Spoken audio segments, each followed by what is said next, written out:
بسم اللہ الرحمن الرحیم الحمد للہ رب العالمین الصلاۃ والسلام علی اشرف الانبیاء والمرسلین سیدنا و مولانا حبیب قلوبنا و طبیب نفوسنا و شفیع ذنوبنا حبیب الہ العالمین ابی القاسم محمد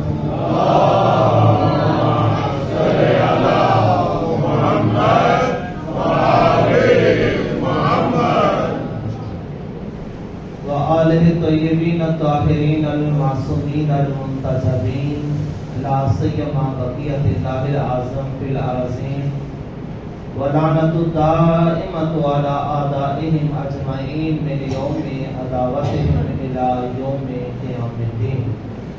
درود پڑھیے گا محمد علیہ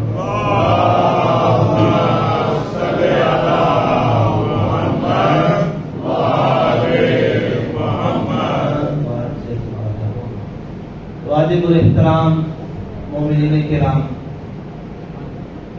تقریباً جہاں کہیں بھی اگر ہم اپنے ملک کی بات کریں، مجالس عزائے امام حسین علیہ السلام برپا ہیں. ہر پڑھنے والا یہ کوشش اور سعی کر رہا ہے کہ کربلا کے کسی نہ کسی پہلو پر، کسی نہ کسی زاویے پر اپنی کوشش اور اپنی بساط علمی کے مطابق روشنی ڈالے اور اس کو مومنین کے لیے واضح کرے. دنیا کے اندر مختلف جنگیں ہوئی ہیں، اتنی طولانی جنگیں بھی ہوئی ہیں کہ جن کا عرصہ 40 سال تک بھی بتایا گیا ہے، اور حتیٰ دنیا والوں نے تو ایک دستور بنایا ہے کہ کچھ جنگوں میں سے بعض کو جنگ عظیم بھی کہا گیا ہے. ان کے ہاں ان جنگوں کو عظیم کہنے کا معیار یہ ہے کہ جس جنگ میں زیادہ لوگ مارے گئے ہیں، یا ان جنگوں کا جو دورانیہ ہے، جنگ لڑنے کا جو عرصہ ہے وہ بہت زیادہ طولانی ہے، کئی سالوں پر مشتمل ہے، اس لیے ان جنگوں کو جنگ عظیم کہا جاتا ہے. لیکن جیسا کہ گزشتہ مجالس میں عرض کیا، کربلا نے آ کر دنیا کی تاریخ کو دو حصوں میں تقسیم کر دیا ہے. ایک وہ دنیا جو کربلا سے پہلے اور ایک وہ دنیا جو کربلا کی بات تھی. دونوں کے معیارات کو بھی تبدیل کر دیا امام حسین نے. مولا نے بتایا کہ عظیم جنگ وہ نہیں ہوتی جس میں زیادہ لوگ قتل ہو جائیں، عظیم جنگ وہ نہیں ہوتی جو زیادہ عرصے کے لیے لڑی جائے، بلکہ عظیم جنگ وہ ہوتی ہے جس کا مقصد سب سے عظیم ہوتا ہے. کربلا دورانیے کے لحاظ سے دنیا کی مختصر ترین جنگ ہے اور مقصد کے لحاظ سے دنیا کی عظیم ترین جنگ ہے. اور اس لیے کہ جس جنگ کا مقصد عظیم ہو فقط وہی اس قابل ہے کہ اسے دنیا میں جنگ عظیم کہا جائے.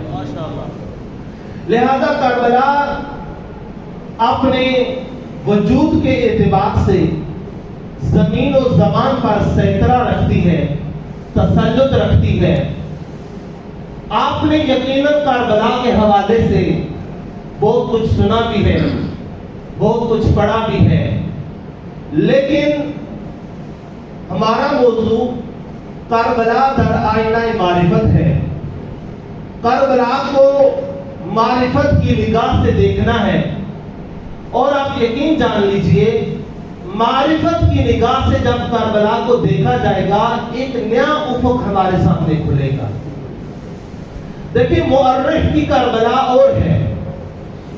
مورخ کی کربلا شروع ہوتی ہے معاویہ کے مرنے سے، یزید کے تخت نشین ہونے سے. اور یزید نے، ابھی آپ گوگل پہ لکھیں، یہ جو کچھ وہاں پہ بیان کیا جاتا ہے یہ تاریخ ہے، کربلا کی تاریخ ہے. چونکہ ان کے نزدیک کربلا تاریخ عالم میں بالعموم اور تاریخ اسلام میں بالخصوص ایک دلخراش واقعہ ہے مورخین کے نزدیک. اور وہ تاریخ کا مسلمانوں کی تاریخ کا سیاہ ترین دور تھا جب انہوں نے اپنے رسول کے نواسے کو بڑی بے دردی اور ظلم و ستم کے ساتھ شہید کر دیا۔ آپ جہاں بھی اس انداز سے کربلا کو سنیں کہ جی نواسہ رسول کو پیاس کے ساتھ بے دردی کے ساتھ شہید کیا گیا، ان کی حرمت کو پائمال کیا گیا، اور یزید نے تخت پر بیٹھتے ہی خط لکھا والی مدینہ کو، کہا کہ مجھے 4 افراد سے بیعت چاہیے، عبداللہ بن عمر کا نام لکھا، عبد الرحمن بن ابی بکر کا نام لکھا، عبداللہ بن زبیر کا لکھا، اور سید الشہداء امام حسین کا نام لکھا۔ ان کہا کہ ان چاروں سے بیعت لے لو اور لے کر مجھ کو یہ پیغام دے دو کہ انہوں نے میری بیعت کر لی ہے، اور اگر بیعت نہیں کی تو ان کا سر قلم کر دو۔ اور یہاں سے پھر محرم کی وہ رویداد شروع ہوتی ہے جو میں نے اور آپ نے درسی کتب سے لے کر سوشل میڈیا پہ موجود علماء کے اقوال تک یا پھر ممبروں پہ آج تک سنا ہے۔ یہ وہ کربلا ہے جس کو مورخ بیان کرتا ہے، اور مورخ کا جو لینا دینا ہوتا ہے اس کا 2 طرفوں میں سے کسی ایک کے ساتھ نہیں ہوتا۔ زیادہ سے زیادہ مورخ کے جذبات اس طرف ہو جائیں گے جس طرف ظلم ہو رہا ہوتا ہے۔ مورخ کا حقیقت سے کوئی لینا دینا نہیں ہوتا۔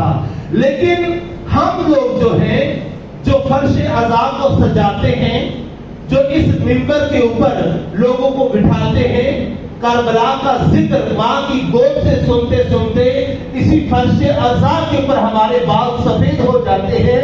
ہمیں مورخ کی تاریخ میں درج ہو جانے والی کربلا نہیں چاہیے۔ ہمیں وہ امام جو زمان و مکان پر سیطرہ رکھتا تھا، تسلط رکھتا تھا، وہ امام جس کے چشم زدن سے کائنات کے اندر درہم برہم ہو جاتی تھی حقیقتیں، اس امام کا ایک فعل تھا، اس امام نے کربلا سجائی ہے۔ ہمیں اس امام کی نگاہ سے کربلا کو دیکھنا ہے۔ توجہ فرما رہے ہیں نہیں فرما رہے؟ لہذا آپ کبھی بھی دیکھیں، بعض اوقات ہم لوگ کسی کو بلا کر اس کو بے کہا پیسے بھی دیتے ہیں اور کہتے ہیں کہ دے کے کچھ نہیں گیا۔ اس نے کب کہا تھا کہ میں آپ کو کچھ دینے آ رہا ہوں؟ اس نے کہا تھا کہ میں آپ کو سنانے آ رہا ہوں۔ اگر وہ باتیں آپ نے پہلے سے سنی ہوئی ہیں تو آپ پھر اسے کیا توقع رکھتے ہیں کہ وہ کچھ دے کے جائے گا یا نہیں جائے گا؟ اور آج کل یہ جملہ ٹرینڈ بن چکا ہے، لوگ بلاتے بھی اسی کو ہیں، بعد میں مجلسوں میں نشستوں میں بیٹھ کر برا بلا کہتے ہیں جی دے کے کچھ نہیں کیا۔ وہ آپ کو کیا دے کے جائے جس کے پاس ہے ہی کچھ نہیں؟ دینا تو اس نے وہ کچھ ہے نا کہ جو آپ کے پاس نہیں تھا وہ اس کے پاس تھا۔ جب کہنے سے آپ کے پاس بھی وہی کچھ ہے جو کچھ وہ کر رہا ہے، فقط آپ کے پاس ذرا غیر مرتب ہے، اس سے مرتب کر کے نثر مسجع میں آپ کے سامنے جملوں کی بڑی اچھی ترتیب بنا کر بیان کر دیا ہے۔ لہذا اس سے زیادہ توقع رکھنا شاید ہمارے لیے مناسب نہیں ہوتا۔ دینے والا وہی کچھ دے کے جاتا ہے جو اس کے دامن میں ہوتا ہے، اس کے علاوہ وہ کچھ بھی دینے کے قابل نہیں ہوتا۔ اگر ہم کربلا کو تاریخ کے اوراق سے نکل کر امامت کے چمکتے ہوئے اس سورج کے سائے میں آ کر آفتاب امامت کی نگاہ سے کربلا کو دیکھیں گے تو یقیناً ہمیں کربلا ایک الگ تھلگ نظر آئے گی۔ میں نے عرض کیا معرفت کی کربلا کہاں سے شروع ہوتی ہے؟ وہ آپ کا سوال ہونا چاہیے، مولانا آپ نے تو کہہ دیا کہ یہ مورخ کی کربلا ہے، وہ معرفت کی کربلا کہاں سے شروع ہوتی ہے؟ امام محمد تقی علیہ السلام فرماتے ہیں،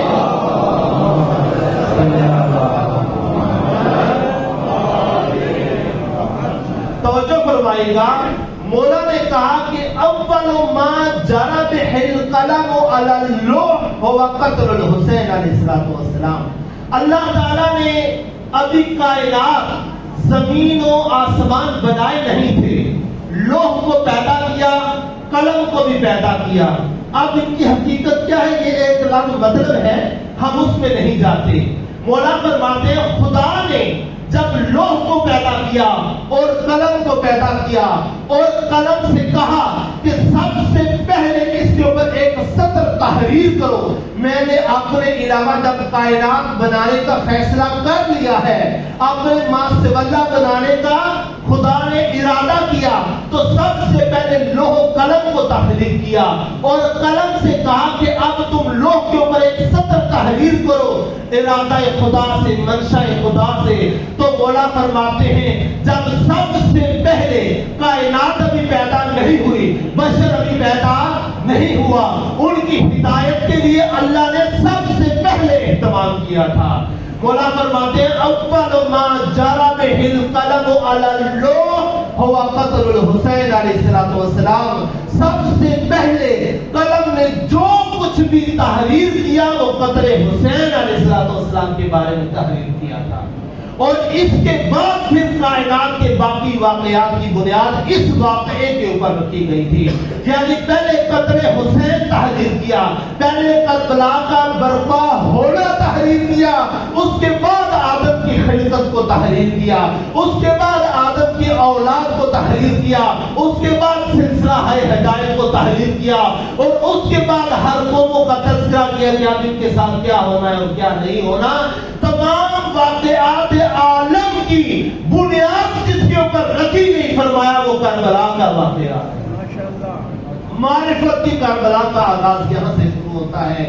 اور مولا فرماتے ہیں جب قلم نے یہ تحریر کیا نا کہ حسین کربلا میں قتل کیے جائیں گے اور یزید حسین کو قتل کرے گا, تو قلم نے اذن الہی کے بغیر, توجہ فرمانا, مولا کہہ رہے کہ قلم نے اذن الہی کے بغیر سید الشہداء کے قاتلین کے اوپر لعنت کرنا شروع کر دی.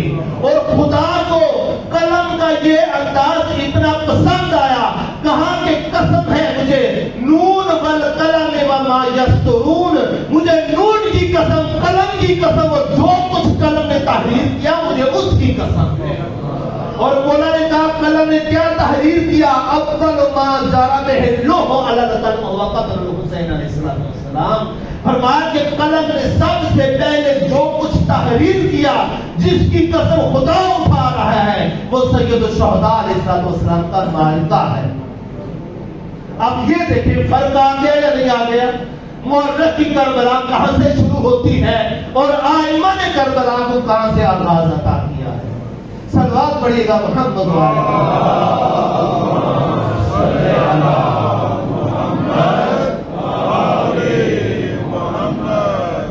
بس عزیزان ایمان, معرفت بہت ضروری ہے ہماری عملی زندگیوں کے اندر.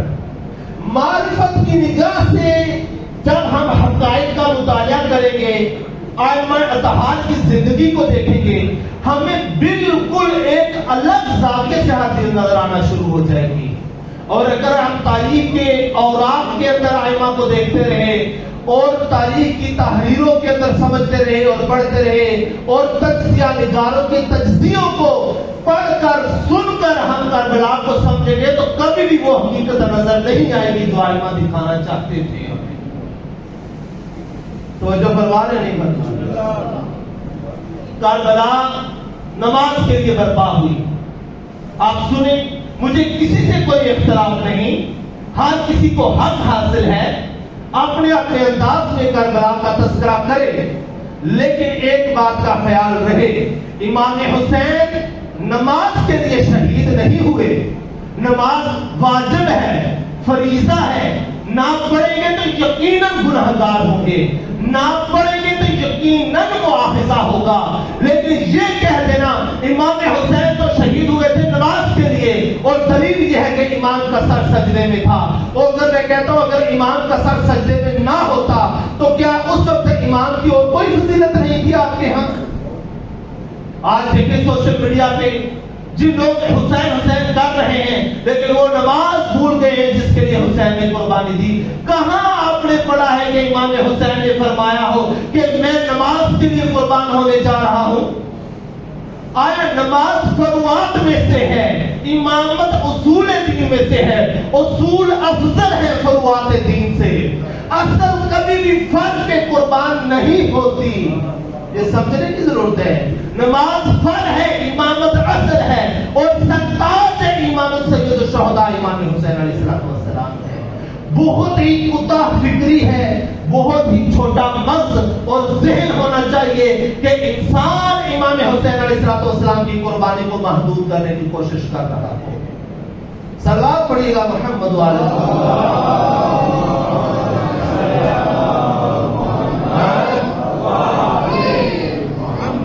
بس عزیزان من، ہر شے سے پہلے معرفت، ہر کام سے پہلے معرفت حاصل کریں۔ معرفت کیا ہے؟ عرض کیا کہ معرفت اور معلومات میں فرق ہے۔ معرفت کا تعلق قلبی تصدیق سے ہے، معلومات کا تعلق آپ کے ذہن سے ہے۔ اگر آپ کے پاس معلومات ہے تو آپ کی عملی زندگی کے اندر کوئی اثر نہیں رکھتی۔ اگر آپ کے پاس معرفت کا رزق آ گیا ہے، یقیناً یہ آپ کو زمین سے آسمان تک پہنچا دے گا۔ توجہ فرما رہے نہیں کرتا؟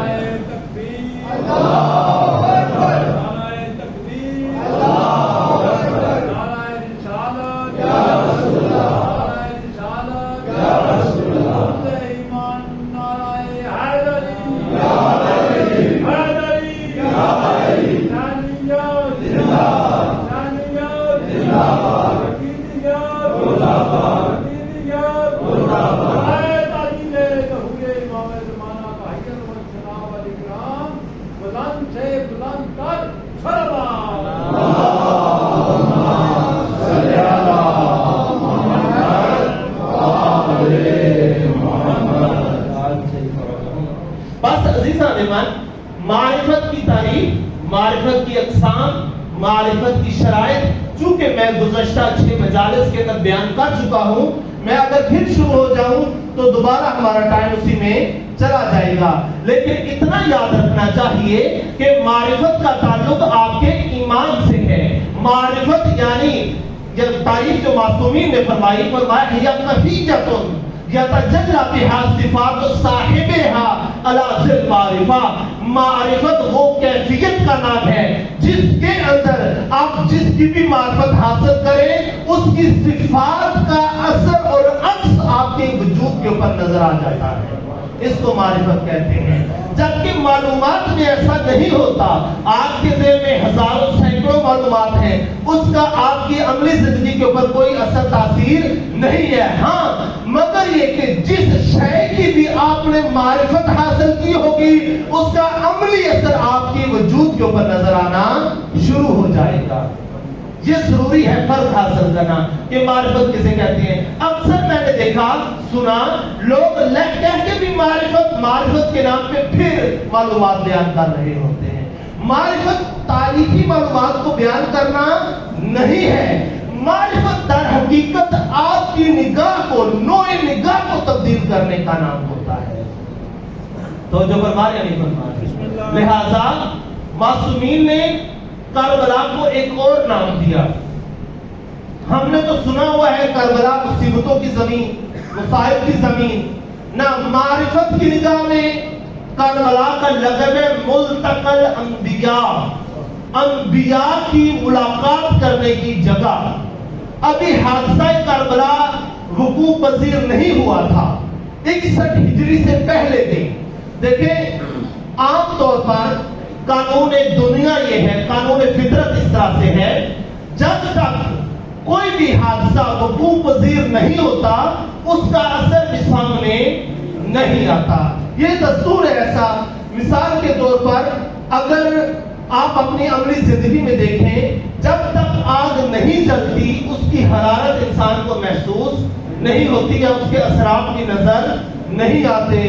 جب تک آپ ایک جگہ پہ کوئی بلاسٹ ہو جائے، دھماکہ ہو جائے، آپ اس کے بعد دیکھتے ہیں وہاں پہ زخمی بھی ہیں، وہاں پہ عمارتیں بھی منہدم ہیں، وہاں پہ اس طرح کے جتنے اثرات ہوتے ہیں۔ یہ دستور ہے دنیا کا تقویناً کہ جب تک کوئی حادثہ رونما نہیں ہوتا اس کے اثرات سامنے نہیں آتے۔ کربلا استثناءً معرفت کی نگاہ دیکھیں، کربلا استثناءً ایسا حادثہ ہے، ایسا واقعہ ہے کہ رونما ہونے سے پہلے جس کے اثرات لوگوں کو متاثر کر رہے تھے۔ توجہ فرما رہے نہیں؟ کربلا کے اثرات پہلے سے نظر آ رہے تھے۔ آپ دیکھیں اللہ تعالیٰ نے بہار الانوار کی جلد نمبر 44 کے اندر یہ تمام تر واقعات ذکر ہیں کربلا کے وقوع پذیر ہونے سے پہلے. چونکہ وقت نہیں ہے میں سب کا ذکر کروں، لیکن چند ایک حضرت آدم کو اور حوا کو خدا نے جب کہا اہبطوا علی الارض، زمین پر حبوط کر جاؤ، حوا کو ایک طرف آدم کو ایک طرف زمین پر حبوط کر دیا، ڈال دیا زمین پر. اب آدم چل رہے تھے، چلتے چلتے اچانک جناب آدم کا ایک جگہ پتھر سے پاؤں ٹکرایا اور ان کے انگوٹھے سے خون جاری ہو گیا. جب آدم علیہ السلام نے یہ حالت دیکھی اور فوری کہا حدث منی ذنب، اے پروردگارا کیا مجھ سے کوئی گناہ سرزد ہو گیا ہے؟ فرمایا نا لا حدث منک یا ذنب، تجھ سے کوئی گناہ بھی سرزد نہیں ہوا، بل انت فی کربلا، بلکہ تم اس وقت سرزمین کربلا کے اندر موجود ہو. یقتل فیہ ولدک الحسین، یہاں پر تیری نسل سے حسین علیہ السلام کو قتل کیا جائے گا. اور تجھے یہ بتانا تھا یہاں سے لا تعلق ہو کے نہ گزرو، چونکہ کربلا سے لا تعلق ہو کر کسی بھی نبی کو نبوت عطا نہیں کی.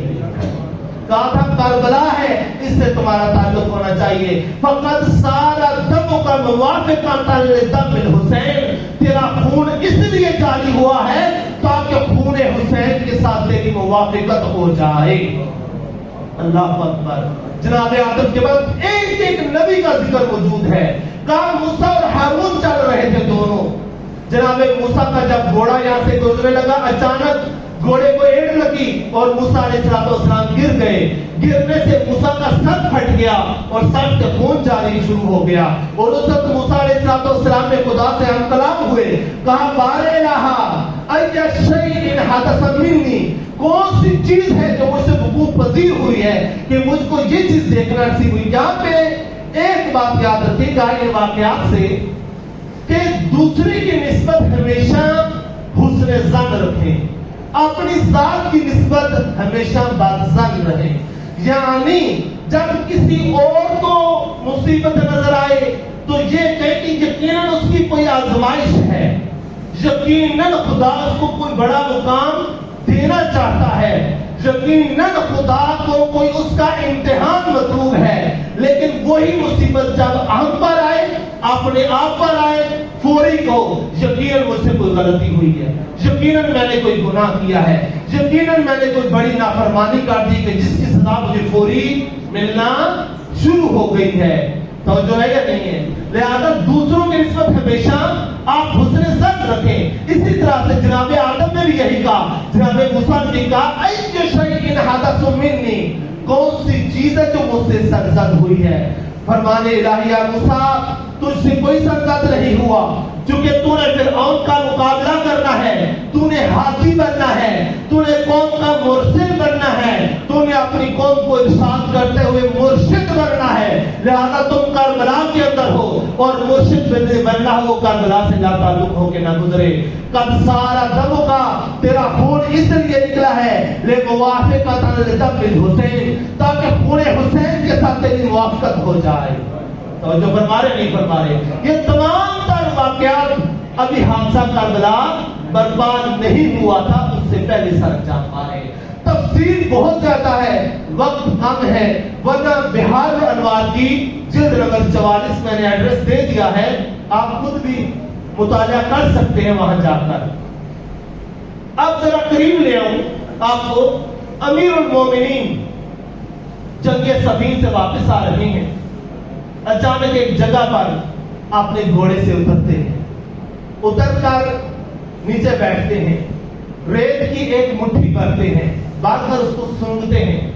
سونگنے کے بعد کھڑے ہو جاتے ہیں اور اپنے ہاتھوں سے ایسے ریت گرانا شروع کر دیتے ہیں. جو ارد گرد افراد تھے انہوں نے پوچھا مولا کیا وجہ ہے، آپ نے اس ریت کو کیوں اٹھایا؟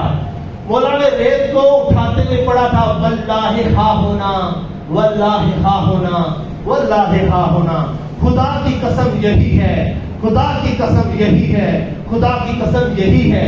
لوگوں نے کہا مولا کون سی جگہ ہے جس کے بارے میں آپ کہہ رہے ہیں؟ مولا نے کہا ہا ہونا واللہ مناہ رکابنا، یہی وہ جگہ ہے جہاں پر ہمارے گھوڑے باندھے جائیں گے. واللہ ہا ہونا مسارعو اشاقنا، خدا کی قسم یہی وہ جگہ ہے جہاں پہ عاشقوں کے ٹکڑے ٹکڑے کر دیے جائیں گے۔ واللہ ہا ہونا مذبح اطفالنا، خدا کی قسم یہی وہ جگہ ہے جہاں ہمارے بچوں کو ذبح کیا جائے گا۔ ابھی کربلا برباد نہیں ہوئی، کربلا کی خاک سے وہ خوشبو آ رہی ہے کہ یہاں پہ کیا ہونا ہے۔ جب کربلا والوں سے کربلا سنیں گے، جب کربلا کے وارثوں سے کربلا ہم سننا چاہیں گے تو کربلا کا نیا رخ نظر آئے گا۔ میں نے عرض کیا تھا سب یہ سمجھ رہے تھے کہ سید الشہداء کا قدم عجیب ہے۔ مولا نے کہا ایک بات یاد رکھنا، کسی کے اندر بھی جرت ہی نہیں ہے کہ وہ امام کے قتل کا ارادہ کر لے۔ امام پوری کائنات پر سیطرہ رکھتا ہے، پوری کائنات کے اوپر احاطہ ہے امام کا، کوئی بھی امام کے اوپر قادر نہیں ہو سکتا، کسی کو بھی امام کے اوپر قدرت حاصل نہیں ہے۔ اسی لیے تو سید الشہداء نے گودی اور قتلگاہ میں خود فرمایا تھا ترکت الناس ترکا لہواکا وایتمت العیال لکی نراکا، میں نے خود دنیا چھوڑ دی تھی تیری خاطر، میں نے اپنے بچوں کو خود یتیم کر دیا تھا تیری خاطر۔ خدا کو مخاطب کرتے ہوئے کہا کسی کے اندر کیا جرت تھی وہ آ کر حسین کو ذبح کرتا، میں نے خود کو ذبح کروا دیا تھا تیری خاطر۔ ترکت الناس ترا لہواکا وایتمت العیال لکی نراکا، تجھ کو پانے کے لیے، تیرے پاس آ جانے کے لیے حسین نے اپنے بچوں کو یتیم کر دیا تھا۔ عزیزان من، جب مدینہ والے تو یہ دیکھ رہے تھے حسین غریب الوطن ہو رہا ہے، حسین کو نہیں جانا چاہیے، لوگ کہہ رہے تھے آپ رسول اللہ کی نشانیاں رک جاؤ۔ مولا کیا فرما رہے ہیں؟ فرمایا ایسی بات نہیں ہے، ان اللہ یشاء ان یرانی مقتولا، خدا چاہتا ہے اپنی راہ میں مجھ کو قتل ہوتا ہوا دیکھے، میں اس لیے جا رہا ہوں۔ کہا ان بچوں اور عورتوں کو مت لے کے جائیے۔ مولا نے کہا ان اللہ یشاء ان یراہن سبایا، خدا چاہتا ہے یہ عورتیں اور بچے میری راہ میں قیدی بن کے بازاروں کے اندر سے پھریں، تاکہ مشیت خدا جس ارادے کو کامیاب کرنا چاہتی ہے دنیا کے اوپر وہ ارادہ کامیاب ہو جائے گا۔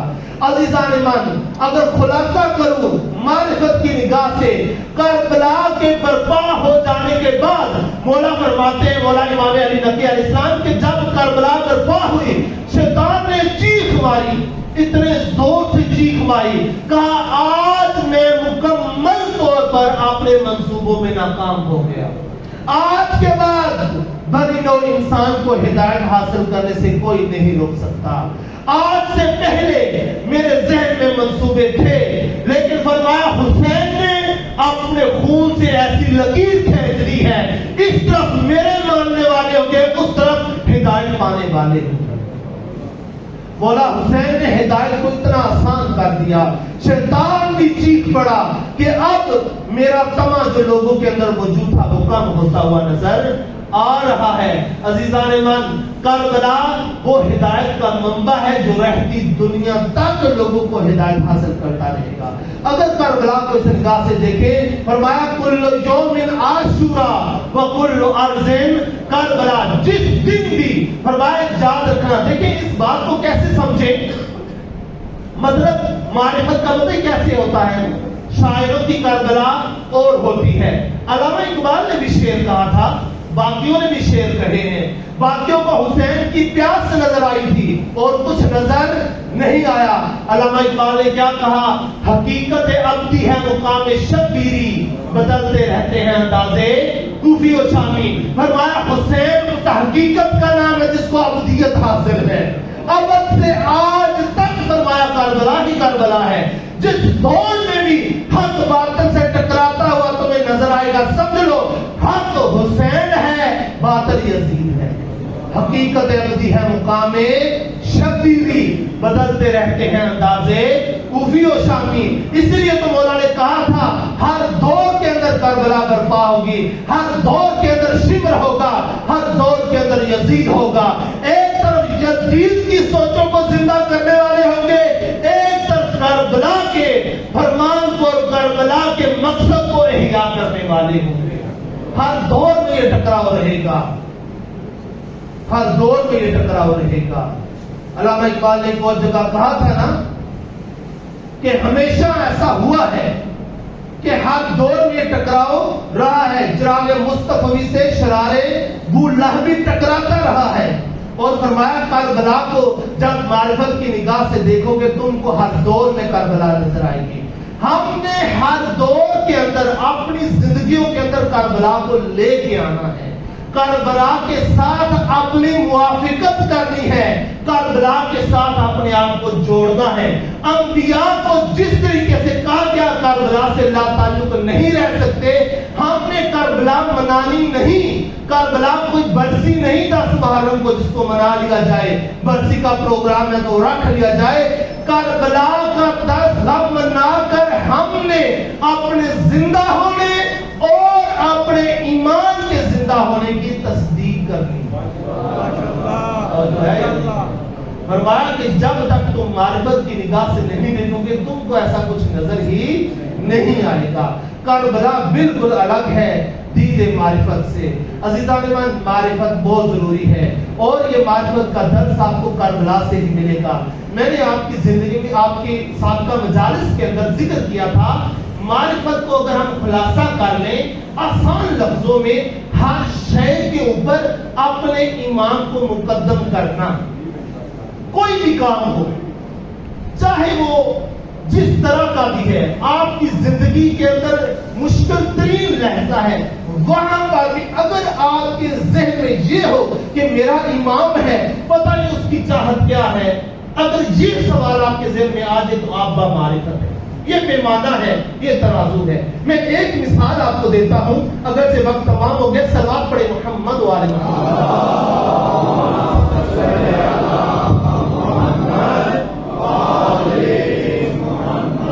آپ کو بتایا تھا نا کہ رسول اللہ نے کچھ لوگوں کو ان کی زندگی میں کریڈٹ دے دیا تھا. ابو ذر تم ایمان کے 8ویں درجے پر ہو, سلمان تم 10ویں درجے پر ہو, مقداد تم فلاں درجے پر ہو, بلال تمہارا فلاں درجہ ہے. ابو ذر کا ایک واقعہ میرے ذہن میں آ گیا, فقط یہ کہ معرفت ہو تو انسان کیا ہوتا ہے. آپ جانتے ہیں غزوہ تبوک 9ویں ہجری میں ہوا تھا. اس غزوہ میں باقاعدہ جنگ تو نہیں ہوئی تھی, لیکن رسول اللہ کو اطلاع ملی رومی مدینہ پر حملے کی تیاریاں کر رہے ہیں. رسول اللہ 15,000 کا لشکر تیار کیا اور مدینہ سے غزوہ تبوک کے لیے چل پڑے, جنگ تبوک کے لیے. اس وقت ہر شخص کی اپنی اپنی سواری ہوا کرتی تھی. اپنا گھوڑا ہوتا تھا, اپنی تلوار ہوتی تھی, وہ لے کے جنگ میں جاتا تھا. اب حضرت ابو ذر ان کی اونٹنی تھی بڑی کمزور تھی. لشکر اسلام مدینہ سے نکلا, وہ نکلتے ہی سب سے پیچھے رہ گئے. اور حضرت ابو ذر غفاری اپنے تقویٰ کی وجہ سے بڑے لاغر اور بڑے نحیف جسم کے مالک تھے. اب جب یہ پیچھے پیچھے رہ گئے, اب جو منافق تھے انہوں نے ابھی سے سرگوشیاں شروع کر دی. کہا یہ جو رسول کا چہیتا بنا پھرتا ہے نا, یہ اس لیے پیچھے رہ گیا کہ جیسے ہم نظروں سے اوجھل ہو جائے تو واپس مدینہ چلا جائے. وہ جہاد یہ کر سکتا ہے, یہ لڑ سکتا ہے جا, اس طرح کی باتیں انہوں نے ابھی سے شماتت کرنا شروع کر دی. اب جو لشکر اسلام آگے بڑھتا چلا جا رہا تھا, ابو ذر اس لشکر سے دور ہوتا چلا جا رہا تھا. جتنی کوشش وہ کر رہے تھے اونٹنی کو تیز دوڑانے کے لیے, کہ بیمار اور لاغر اونٹنی تھی, وہ اتنی دوڑ نہیں پا رہی تھی. اچانک ایک جگہ پر ایک چند پہاڑی چوٹیاں آئی. رسول اللہ نے کہا یہاں پہ پڑاؤ ڈالنا ہے. چونکہ لشکر اسلام صحرا سے گزرا تھا, شدید پیاس لگ چکی تھی وہاں پہ, اور اس درے کے اندر ان کو تھوڑا سا پانی نظر آیا تھا. اب جب لشکر اسلام بیٹھ گیا, پڑاؤ ڈال لیا, لشکر نے آرام کر رہے تھے, اچانک ان کو دور سے ایک سایہ نظر آیا. کچھ سفید سی رنگ کی چیز چلی آ رہی ہے. سب نے کیا سرائیاں کرنا شروع کر دی, کیا آ رہا ہے, کیا آ رہا ہے. ہر کوئی اپنے بارے میں کہتا ہے, لگتا کوئی جاسوس آ رہا ہے, لگتا کوئی فلاں آ رہا ہے. رب رسول اللہ سے پوچھا آپ نہیں بتائیں گے کیا آ رہا ہے؟ کہا اور کوئی ہو یا نہ ہو مجھے یقین ہے میرا ابو ذر آ رہا ہے. اب دیکھا تو ابو ذر پیدل آ رہے تھے, اونٹنی رستے میں مر گئی تھی, اس کو جتنا دوڑایا وہ نہیں چلی, وہ بلاہ بیچاری مر گئی. ابو ذر کے ہاتھ میں ایک پیالہ بھی تھا اور پیالہ اٹھائے وہ آ رہے تھے. ریت تھی, اب آہستہ آہستہ بھی چل رہے تھے. جب رسول اللہ کے پاس پہنچے